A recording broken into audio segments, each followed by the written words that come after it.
I'm Tim Hills. I'm the historian for McMenamins. And it's a real pleasure to be able to do these history presentations. And like I said, we had two great speakers yesterday. That was really fun. And what we're trying to do is, bring in people who can speak to different chapters or different topics in the history of these three different properties. So here we are for this presentation, and I'm really excited to have our two guests to talk today about their grandmother. And their grandmother was Lola Green Baldwin. And she is someone that McMenamins has kind of been poking fun at ever since we renovated the Crystal, because she was the one on the other side of the coin who really was concerned for the well-being of particularly young women who were vulnerable in this environment here, particularly in public dance halls where they might have been preyed upon by older men who had other thoughts in mind. And this was all during the time when the jazz age was booming, and many people thought jazz music and jazz dancing was the quickest route to hell. We have one slide of showing the headlines of the day here in Portland, where they say dance halls held evil, and jazz dancing is will be banned and will no longer be tolerated in Portland. Well, so for that we put Lola Baldwin on our brew kettle in the Crystal Ballroom, and a little later on we named the smaller ballroom on the second floor after her. Lola's room is named for Lola Baldwin. But it really always bothered me a little bit, because there was much more to Lola Baldwin than that public face and that staunch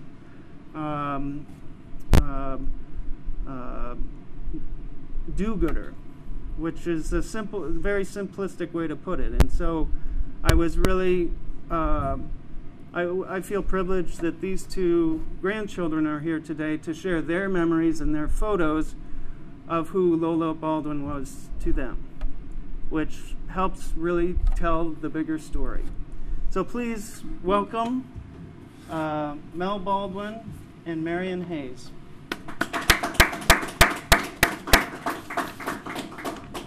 I'm just going to close these. Oh, thank you.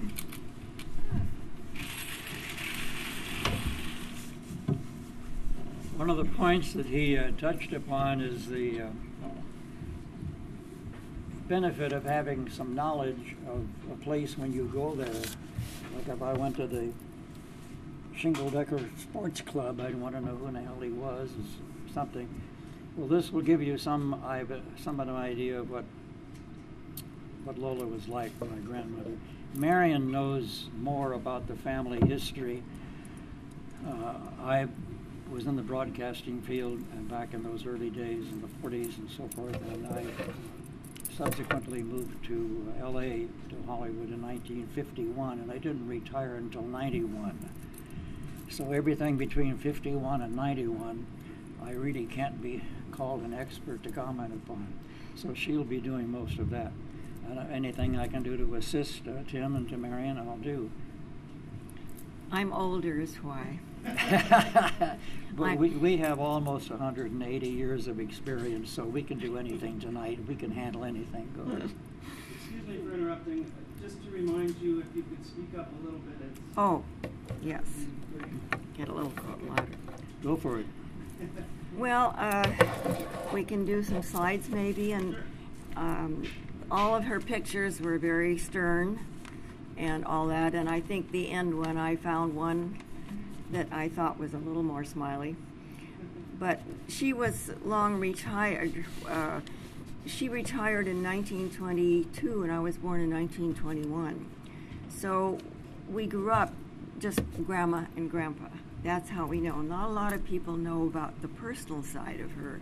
And maybe that's what we can provide today, a little more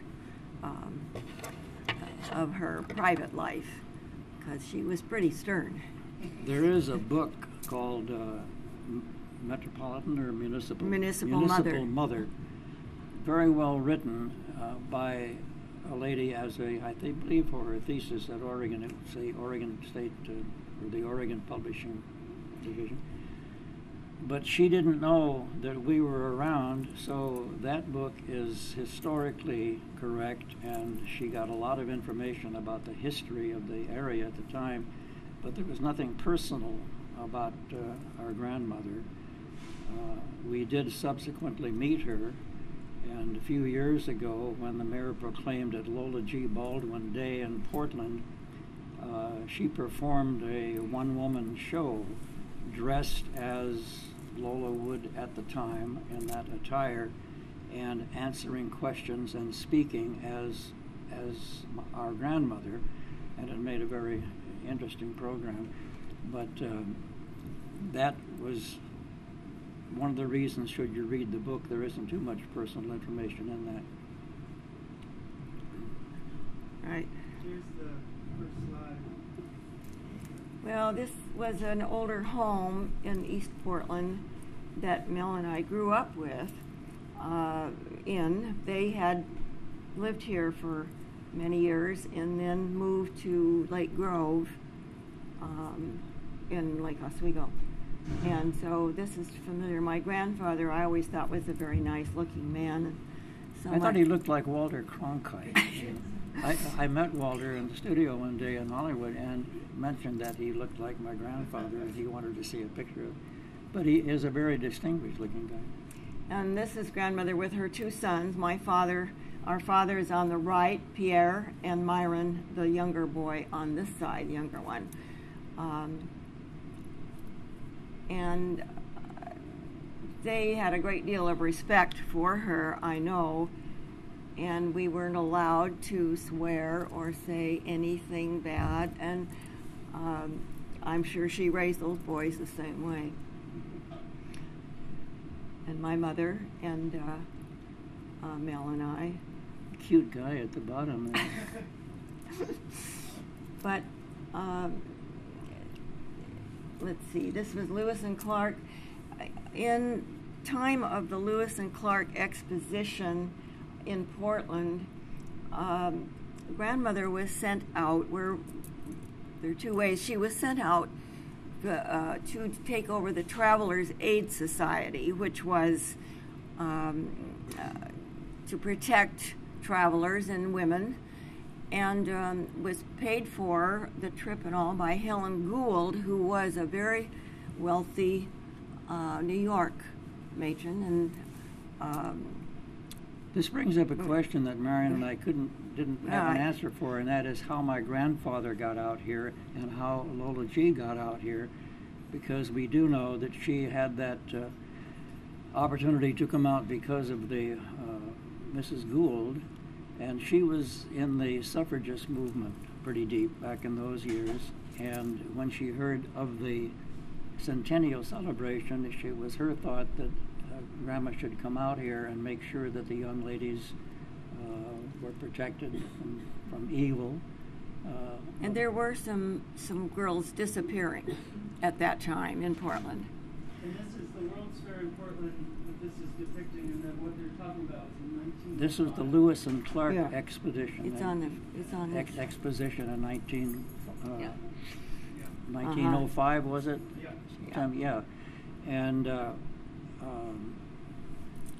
she, because of her work with the women's groups here, the Travelers Aid Society, is how she got associated with the Portland Police Department, and she received her badge, I believe, in 1908.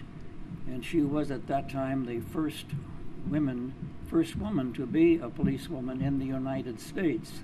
Her first one was detective, and then officer. But she was carried a police badge. In fact, this thing is 104 years old, badge number 33 of the Portland Police Department. But she also... No, she would not wear it. She didn't wear it. She carried it in her purse, and she had told Marion that she didn't think that was proper for a woman to have that authority and authoritative presence if you're dealing with a young lady in trouble or something. So she always carried her.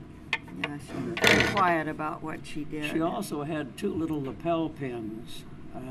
And part of a little uniform. Those were part of her federal uniform because she was also appointed by the federal police department in Washington to go around to the army bases during World War I and watch out for houses of ill repute and things of that sort.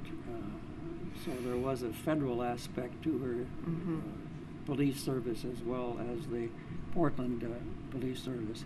But that brought up the question of how did my grandfather come out? Did he come out here because she was already appointed out here? He worked for Woolworth at the time. Or had they contemplated opening a store here, which he came out and did, and she took advantage of that move to do this work for Helen Gould? We don't know, but they both arrived in Portland, thank God. Can you talk a little bit about where they came from, your grandparents? They came from Lincoln, Nebraska, and I think grandfather had a mercantile store or something like that back there. I don't recall much conversation about that, but I think my father was born in Lincoln, our father. And I don't know. I think he's always been a kind of a merchandiser. He had a way with finding something. He could make money. He could make some money at whatever. Didn't he have some cattle at one time? I think so. A part of that Lincoln, Nebraska cattle ranch and all. When they moved here, his main business became the Bakewright Bakeries in Portland. A bakery about maybe had 13 delivery trucks. They serviced Salem to I don't know where north, and. It was called Bakewright Bakeries because he had a small bakery, Yamhill or Taylor or something down here. On the west side, yeah.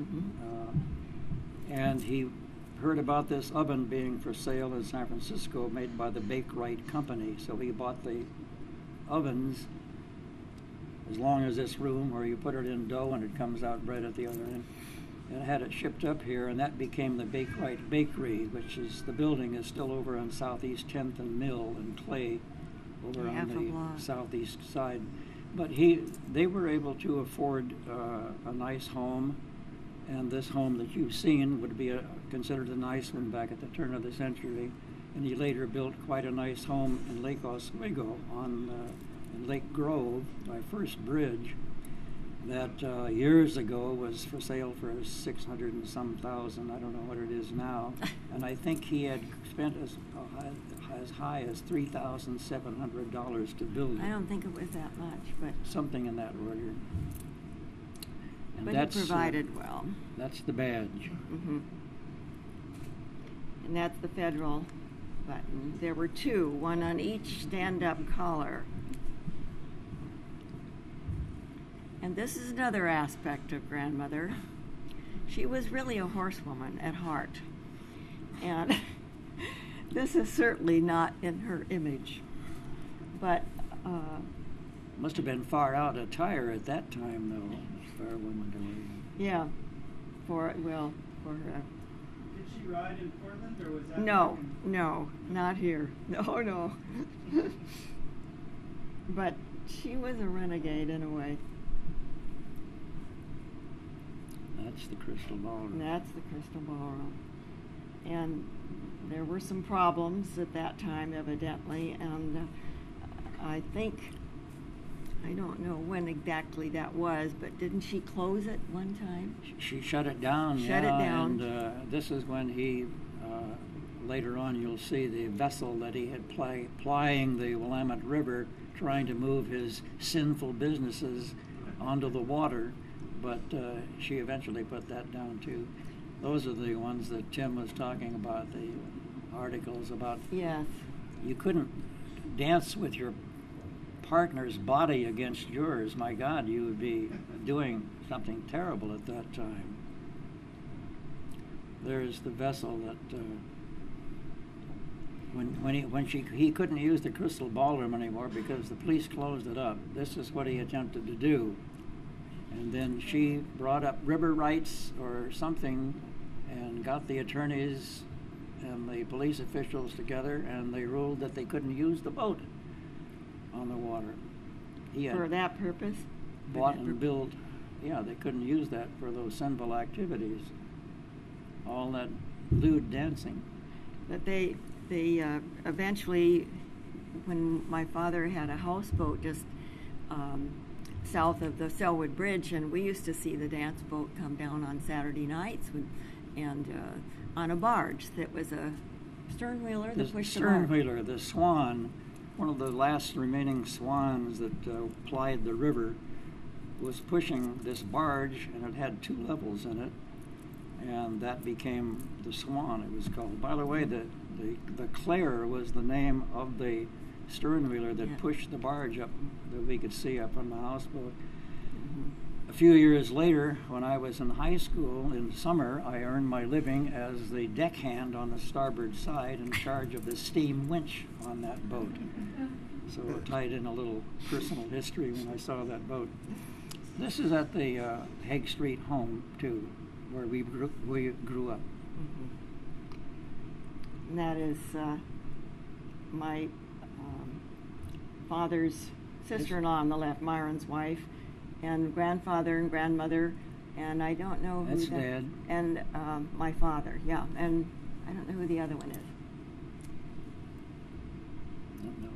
No. And grandmother with her parrot, old Joe. Actually, that's the cat there. Is that the that's cat? the cat? Oh, that's the cat. I can't get my glasses on. But I thought that was the parrot. Unless the cat ate the parrot, maybe. Yeah, cat ate the parrot. Right. Yeah, there is one of old Joe, but that is the cat. You had some great descriptions of this house that you shared with me, especially outside, the lawn and the grounds. Oh, yes. It was a house set in the middle of 3 lots. And there was a little winding driveway to a double garage and all. And the other side was lawn and shrubs around the side, and the back was Mom's vegetable garden. So it was a lovely home, beautiful inside with great big beams across the parlor and the living room. Had sliding wooden door, and the dining area. It was a lovely old home. And the sidebar to the story, on the other side of the house, my mother had built a horseshoe court. Mm-hmm. The reason she built a horseshoe court, built 2 of them there. She was active in that sport. In fact, she was the Portland City champion, women's champion for, I think, roughly 12 years. And an Oregon state champion. I think she bounced like 4 or 5 times over 8 years or 9 years. And that was dedicated to that. And she would train the women members of the club she organized at those 2 courts. And then they would take tours, interesting tours to Oregon City or to other areas for fun. And they would play some of the men's horseshoe teams. Although on occasion I have seen her driving along with her. This was in West Lynn one time, and she saw a horseshoe court and some men playing. So we stopped, and she went over, and I knew what I just stayed there as a kid. She asked about the sport, and they began showing her how to hold the shoes and everything. And she did that, and then playfully, when they threw it 30 feet instead of 40 feet, she just put ringer after ringer after ringer on there. Her highest percentage, I think, was 83%. And the other sidebar to the story is the garden that Marion mentioned. It had Scotch bloom in there and everything. We used to play out there, and very often it was nice to be able to make a little tent or something and sleeping bag and sleep out there. And Marion knows why we couldn't. Well, we could. The other kids around the neighborhood that in the summertime that could make little tents and all and sleep outside at night when it was hot. We were never allowed to do that because grandmother thought that because of some of the people she'd put in prison and all this sort of thing, that someone would come back and kidnap us. And so we couldn't do those things. We were a little more protected, evidently. We didn't know it we knew that at the time, but that's about all we knew about Grandma. But she respected Mom, but my mother was a very talented person with not very much education. And I think she felt it was not quite worth my father. But she respected what she did. Grandfather adored her. He adored my grandmother, but he also liked my mother very much. And she eventually became, in this huge bakery, in charge of all the women, and designed a revolving big table where the girls could stand around, and one would take it off the rack, a coffee cake, and one would put the plastic down, the other would have a little iron, I don't know, all production line. And my father built the table. My father was practically an engineer. She also drove a little Ford coupe as a route manager. She would go around and make sure that the grocery stores weren't holding day-old bread beyond the point or something. And he made her inspector, and she checked all those routes. And I remember she made 2 silk suits for that occasion. One was red silk crepe, and the other was black. And excellent seamstress with lapels all engraved in white little braid. They were beautiful. So she wanted to be a good representative for the bakery. But that was grandmother's opinion a little bit, and my grandfather, who was very much taken with her and her abilities. And it just... There's your parrot. There's Parrot. There's old Joel. Yeah. And grandmother didn't... She got a kick out of it, but I don't think they kept him too long because he'd say, "What the hell?" I think my father had something to do with the acquisition of that right. parrot. They trained him. And having worked on a freighter from here to China for a while, I think he picked up some dockside languages. Right. So, but it was, and this is at the Oswego Lake home. Grandmother's was a kind of a chiffon print over a dark color. And now that's around the time when I first got into seeing my grandmother a lot, because if you remember, I left town in 1951. Basically, I would come back to visit. But when I was born in 1924 was when I was born. She retired in 22. I didn't know anything about her background until after my teenage years. I knew that she had worked for the police department because when I was in my early teens, they would bring this limousine out to take her somewhere on her birthday occasionally. And we didn't know all of that. I do know she had a 36 Chevrolet Primo. I mean, that thing was spotless, not a scratch on it. And when I got to be 16, my dad let me drive the 37, but he paid $700 for it, A.B. Smith, brand new. And here sat this 36 that I was allowed to drive. On a Portland street with a streetcar, I pulled up next to it at an intersection.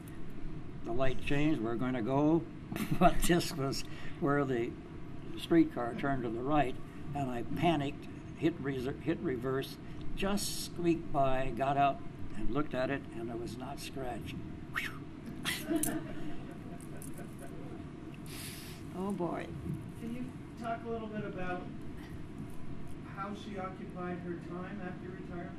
How did she Yes, when they moved to Lake Oswego, the new church in Lake Grove was originally called the Lake Grove Presbyterian Church, and it was being built. And grandfather helped build that. And grandmother did a lot of the yard work around that. It later became the Lake Grove Community Church, I believe. And while she was planting bulbs or doing something, she fell and broke her arm. and it was her right arm and was in a cast, and she learned to write with her left. So she became ambidextrous, and I thought, how does anybody do that? But yes, they were involved very much so in the church gatherings and that sort of thing. And she eventually had a couple of swan put on the original swan on Lake Oswego, and called them she said it was the Adam and Eve. Adam and Eve, because this was Nirvana, this was so they were called Adam and Eve, and we fed them all the time. They always came to be fed. So she enjoyed things like that. Did she have a role in the family bakery business? No, was not a part of that at all. You might have assumed so, because they developed a loaf of bread, a whole wheat bread, that was Mrs. Baldwin's homemade style bread, which she may or may not have known anything about. Yeah. But that was one of the products. No, she didn't have any interest in that. No. One thing about what she did, she was on the phone quite a bit, and I think it had to do with her past association with the women's thing, because there are two organizations, one still in existence, that had to do with pregnant young girls, had to do for other areas of protecting young women. And I know I've seen her on the phone many, many times, and the subject matter appeared to be something other than "How are you, Harriet?" Also about her telephone technique, which she had developed. She is not a chatter on the phone. A typical phone call from Lola G. Baldwin would be, "Marvin," that was my legal name, by the way. I changed it to Mel when I got into radio, because Marvin Baldwin was too much lip movement. She'd say, "Marvin, please tell your father that when he brings that box home and he knows what it is from the bakery, I want the green one that goes with it." Click. And the phones there were this way, with a thing that held the receiver, and she got so she could throw it. She used it as a means of conveying information, basically. Very, very seldom have I ever seen her or never said goodbye. It's just very, very efficient. She was also, she loved to cook, is that right? Oh, yes, and grandfather's sister lived with them for quite a while, and then lived with us in the old home place when they went to the home in Lake Grove. And Auntie, who was our dearly beloved great aunt, cooked by recipe, as we all do. And grandmother didn't need that. She could throw something together. She was a natural. And I always wondered about that, because she never had time to do that. She had help in her home, and so she didn't do cooking at home for years. But she was a natural cook. I couldn't believe that. She was very influential in our lifestyle at the time. Mm-hmm. And we also had the benefit of this agrarian background of my mother's family, which probably would have fit well in the Ozarks at one time. Limited education but people. Talented. Cousins who wore shoes when they went to the Army the first time. But we had that home lifestyle experience countered with this Very proper. other social proper experience, where when you would be eating and she'd pick up a little bell and ring it, and the maid would come in to bring you something. Well, that's a far cry from, "God damn it, Helen, sit down and eat your dinner." That kind of thing. So we had both of that stuff going, which I think we benefited from, really. Yeah. Broadened quite a base. But at least grandfather recognized my mother's talents. And Lola was never real chummy with Mom, I don't think. She was respectful and all that. I don't know which car that was. That's your grandfather in the background? Uh-huh. Yeah. Right. And Lola in the And back she's seat. very bored. I don't know who the other person is. I think she brought Sigrid Olsen out to marry Dad. Yeah, that was a cousin or something. Well, she wanted him to marry Sigrid, and Sigrid was too stiff-necked for him. The era of the white sidewall. This is a camping trip. Yep. They like to camp. Did you ever go camping with them? No. I don't remember that. Probably. I don't remember I wasn't there, probably. Yeah. Before my time. Yeah. See, this 1925, I was only 4 years old. Yeah. So, it's a long time ago. And she fished, and in her long dress. Is that the attire to go fishing, Marianne? I don't know, but it doesn't look very clean on the bottom, as if she's been in a boat. I think that is what she wore when she went fishing. I think so. Mm-hmm. And washing her car. That was the driveway up to the old home place in Portland. The family home. Oh yeah, she wore pants, you know. That would have been before my time too. Probably. Was a younger grandfather with his hair gray. That must have been a popular hairstyle, because they see a lot of women at that era with that. I figured out how they did it yesterday. Glue. No. I want to point out too, father being taught was her comment in the album. Father being taught. No, they poof it out, long hair, they poofed it out this way and then attached it some way in back with a bun or something. But that poofiness, they came forward with it, or I guess back, I mean. But they went, pushed it down. I wasn't very sick about it. It was just a comment. And I don't know what this occasion was, but that probably was more of a formal gown of that particular era, I guess. Well, no, it's I don't remember a coat and dress. Performing anyway. No. Did they entertain at their home? Very little. Yeah. They were not entertaining people. She was active in the church quite a bit. She had a very strong theistic background. In fact, along with Prohibition. In fact, my grandfather ran on the Prohibition ticket for state representative and state senator, I think, at one time. And obviously, because we're a port city, he never got elected. Because it was a port city? Yeah. Yeah. You got to have a liquor store. Yeah. That was the home. Yeah, that's the home. And I recall the figure of $3,700, something like that, when he bought it. Marion thought that was too much. He built it. He built the home. It built on solid rock, and they had to dynamite a basement out of it in order to have a... The garage had to be dynamited out, yeah, part of it. Another two little sidebars on this. He had a 1925 Johnson outboard that belonged to my father on the boat at that time. I reached back to grab it to take it off when I was a kid, and I hit the manifold and shook my hand, and my ring fell off, a gold ring that said PMB, my father's initials, and I was quite broken up over that. And my grandfather said, never mind, in the spring when they take the water out, I'll find it. I said, you can't find it, and never mind. Mud. It was mud. Well, gravelly mud. In the spring, when they drained the lake so you could retain your seawall and everything, he raked up and he found it. And I was quite surprised that happened.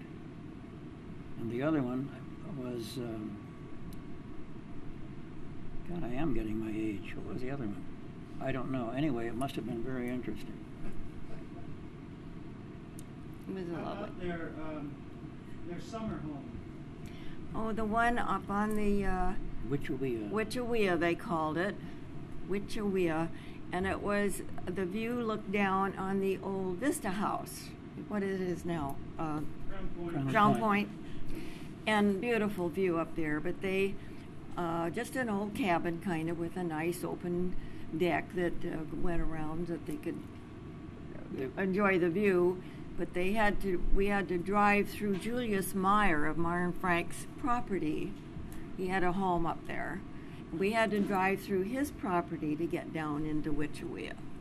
So we were the below ones. They have a little year-round stream, a creek came down right on the back porch, and they had a screened-in area with a door so animals couldn't get in, and they would keep things to keep cold in that water. That's how rustic that cabin was.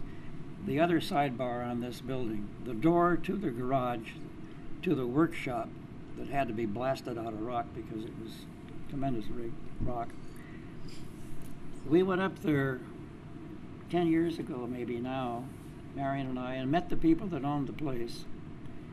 And one thing that they wanted to know, next to the fireplace mantel, they wanted to put 2 lights up there, and they didn't know if there were any light fixtures originally. Well, we happened to find a picture and gave it to them showing the 2 light fixtures. They went through the wall and grabbed the wires and hooked them up.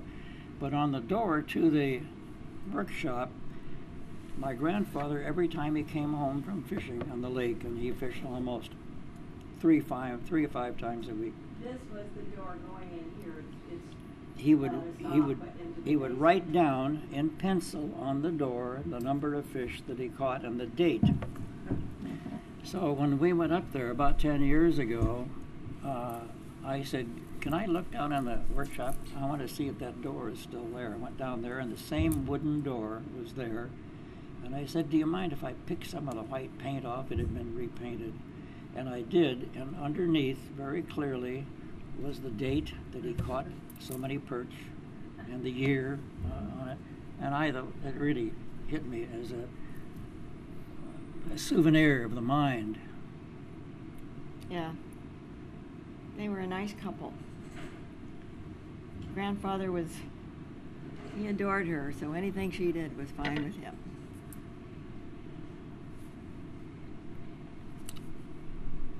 That's about the age when we were. Yeah. He was building that then. Can you tell us who that is? Well, that's the grandfather, grandfather Marion and Marion. me, yeah. Yeah.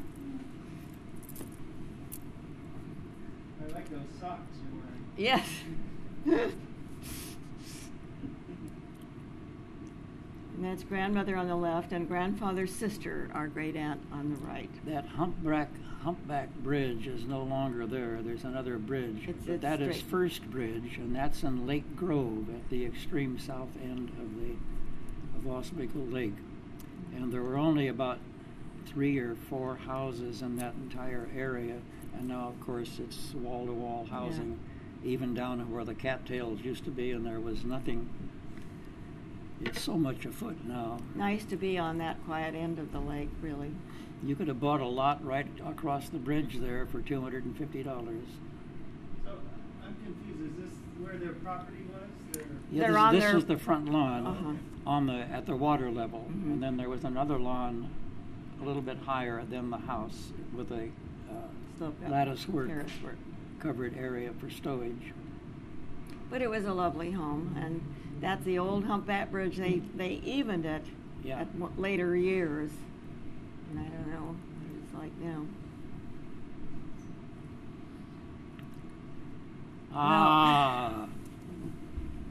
Marion had her 90th birthday November 20th, and she has said, "Don't do anything because I just want you and I and Don and June, our next door neighbors that are like family, just go out and have a nice quiet dinner." I said, "Okay." Well, 5 weeks later, we managed to keep this secret, and we had about 30 people, including high school fans and the gals that used to work with her in the modeling business in Portland back in that era. And when we went in there, they were all ready. They all shouted "Happy Birthday." She comes like this, and she hits me across the shoulder. And I told them when I introduced her, I said, "You know, this is probably the last time I'm going to be here able to go to her 91st birthday, because I'm pretty certain that when I get home, Marion's going to kill me. Well, this was interesting to me because I neglected to see an illegally placed sign giving me a direction. And I was in jail in the Portland City Jail, and then I was in the Washington County Jail in Hillsborough. And for a legally placed sign. It wasn't because of the intensity of your crime. It was that you refused to pay the I refused $12. I was not going to pay any money to them because it wasn't my fault. And so I went to jail overnight, and I don't care. And it was a good experience, but I thought later, you know, Grandma would have been proud of me. She was the kind that would probably do that. And I said, no, Grandma would be proud of me. What about the second time?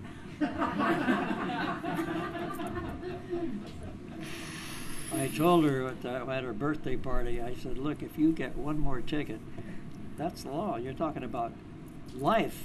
You go to jail for life. You've only got 2 tickets already.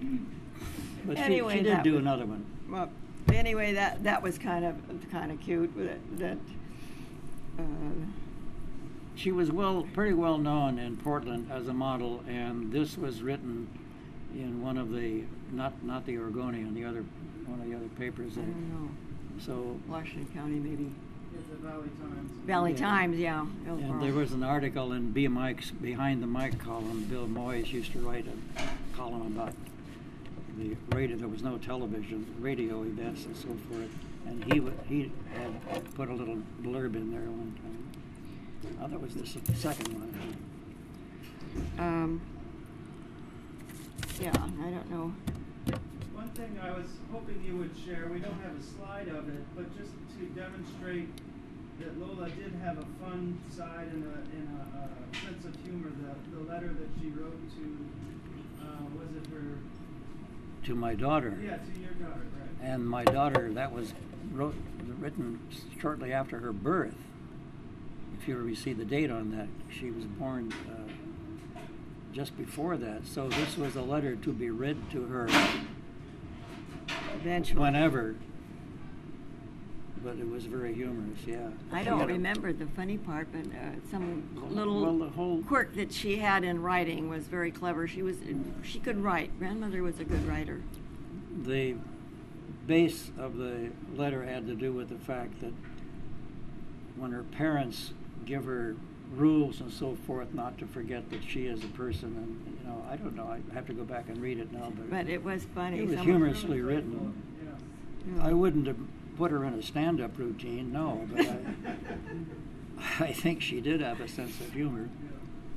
It was interesting for us to go through Lola's room up here because and her picture on the It used to, yeah. Well, now it's a bigger picture on the vat up there, or whatever it is. But yeah, we wondered what if Grandma came back right now, what she would.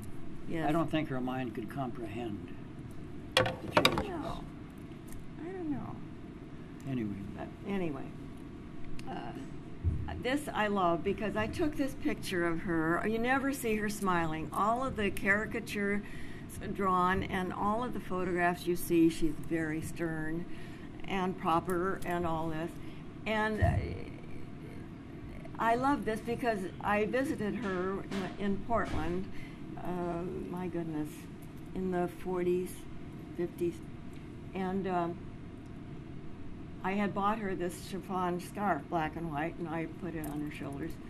And I took her picture, 2 a.m. She was a night owl, and I was too. We did very well in late night. And she goes, something funny, I don't know what it was. But it's the only one I have of her. She's smiling, and I love that. But we grew up knowing what she did, I guess, but vaguely. And I had a couple of notes here you might be interested in there. At one time during her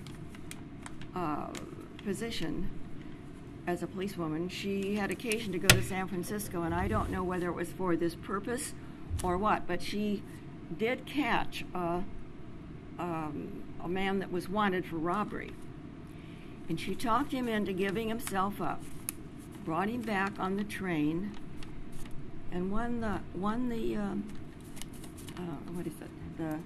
reward. Won the reward. And with the reward, she kept his family all the time he was in jail. And I thought that was a pretty nice anecdote. That she didn't talk about these things, except if I asked her questions and we sat down and she got to reminiscing. But you don't read anything like this about her. And she was that kind of person. And another one, she was instrumental in getting the industrial school for girls in Salem years ago. The name changed. It was changed once, and then another one, and she renamed it Hillcrest. She thought that was a nicer name for girls that are trying to be better and all that, rather than the industrial school for girls. So she did that, and she told me about the time, and I think it happened in her office. How we got that far, I don't know. But this fellow came in with a pistol and pointed it at her and said, something about her work, or didn't like her or something. And she told him, "Go ahead and shoot. My work will go on without me." And he turned around and walked out. So those things I knew. But really, the other funny thing, years later when I was modeling and after the show at a hotel, or I don't know where it was, somebody told me that, I don't remember this, that this man had a group of people at a table and asked me to come sit with him for a few minutes and so forth. And of course this was long, long after Lola had gone. Find out he was Al Winters. I don't know whether you ever remember Al Winters, but he had a lot of the underworld in Portland at the time. So, Supposed to have been a nefarious character. huh? Supposed A to have been nefarious character, right? Okay, we'll do that. It's the namesake for the room we're sitting in right now. Yes. Yes. Al Winters. And the other thing that was kind of cute, that I'll finish with, I wasn't very old at the time, and Sophie Tucker came to town. And grandmother took down the words to her song or something and gave her notice that she was going to be closed down. Well, Sophie Tucker was he was gonna fight that. So I understand, I thought it was in Grandma's office, but it could have been a meeting at a hotel, I don't know what. And when Sophie Tucker finally understood that she was going to be closed, the show was going to be closed, she got up. Grandmother said, and this is grandmother, very voluptuous, came across the room, got up out of her chair and came across the room to Grandma and put her hands on her hips and says, "I'll even sing the doxology if it'll make you happy." Well, you know how good that went over. She got closed out. And when she told me this years and years later, I said, "Oh, Grandma, you knew Sophie Tucker?" She said, "Yes." She did kick her out of the Capitol Theater, I think it was at the time. Her performance was closed down. Yep. And in Sophie Tucker's book, which is her own biography, maybe biology. No, biography. And, well, I didn't know her that well. There's a whole page devoted to that Lola G. Baldwin in Portland. What a Tyrant she was. Tyrant she was. Kicked her out of town. Of course, when I was just younger, I always say, "Well, my grandma kicked Sophie Tucker out of town." Kicked her out. Yeah. Oh, dear. But she was a very, very wonderful grandmother, interested in us, and very interested in what we were doing. When you go to Lola's room, you'll now have a little bit more background as to who the heck she was. So, as Tim is pleased, I guess, because that's what he wanted this to attempt to do tonight, and I hope we did. So, Thank Tim for the opportunity. right. Yes. Thank you. Does anyone have questions? Yeah, do you have any questions we could answer? It was a long time ago. I don't think you even remember any part of. Marion, can you tell what you're wearing? What? Around your neck, can you say what you're Oh, wearing? now this was grandmother's watch. It opens. Has her name Lola on it. And I think this was their wedding ring that fits me. She wasn't very large. She was a very small, petite woman. And I've always been skinny, so I can. This is not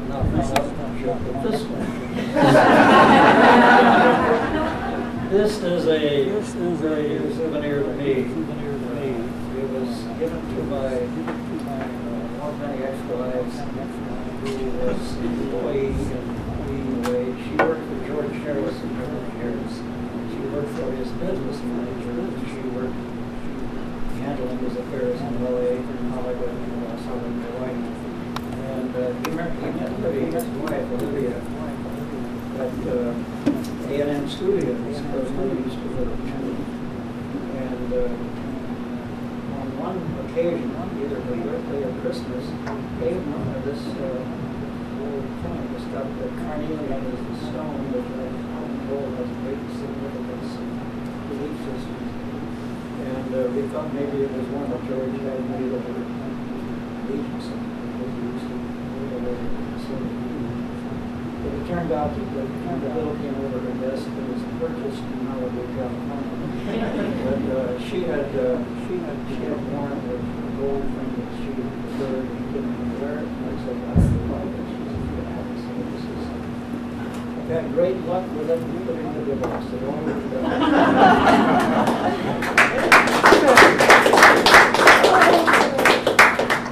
Well, thanks, everyone. And thanks to you, too. That was just what I was hoping for. Really? Well, I hope it was a little insight into Oh, it was wonderful. a little petite woman that accomplished a great deal. Yeah.